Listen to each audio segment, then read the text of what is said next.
those who do listen to me. And this is, like I say, a opportunity for all of us to learn and grow together. Life has taken its toll on us, some good, some bad, but at the end of the day, the question is, what do you learn from it? Are you growing from it? Is it challenging your status quo? Are you unlearning patterns of behavior that you have caught for all over these years? Are you learning new patterns? So today I am still on my topic of discussion on beware of empathy. And just to briefly recap from last week, we talked about what the impact of empathy and how people use it differently. Some may be genuine and some not so genuine, but at the end of the day, we need to ask ourselves what we're doing and how best we are displaying the empathy that we talked about. Empathy in itself is looking at somebody else's perspective, understanding someone else's perspective, or simply putting yourself in somebody else's shoes. Some people may say it might be just leaning in to the other person's views. You know, in the age of emotional intelligence, the word has been thrown around so often that we tend to lose sight of how it has its unspoken biases.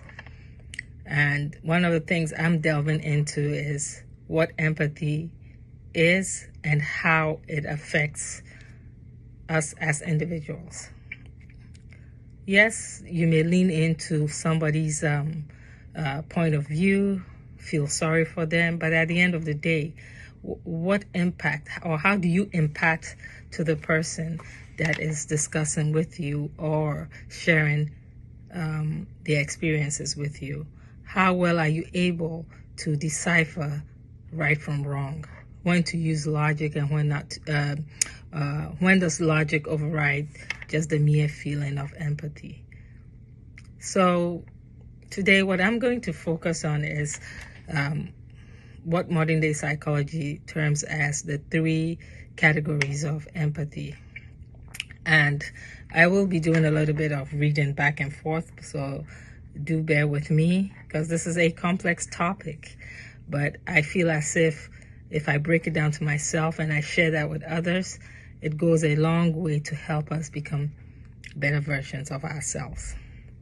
So it says here that we have cognitive empathy, emotional empathy, and compassionate empathy.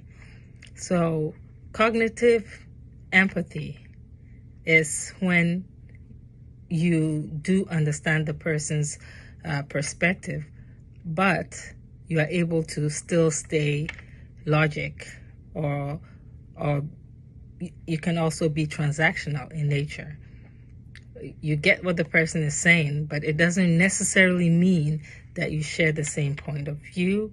It is that part of empathy, or is a category of empathy that a lot of manipulators use a lot.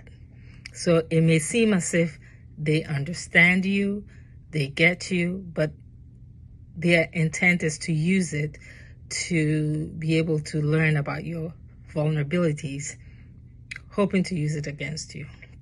So kind of need to be aware of where we stand when we are displaying any category of empathy. We also have the emotional empathy, and we see that that's often used when you have deep love for someone, where you feel the pain of that person, and it's almost like you're feeling what they're feeling, so it hits you. Compassionate empathy is, they say it's a balance of the two, because you really need to have to be able to use these forms of empathy to become a full person. And compassionate kind of draws that balance between the cognitive and the emotional. and wanting to do something about it. Now, for me, what is the do when we display any type of empathy? Because I think and I believe in the power of logic also. So if somebody comes to me explaining or explicitly displaying some type of emotional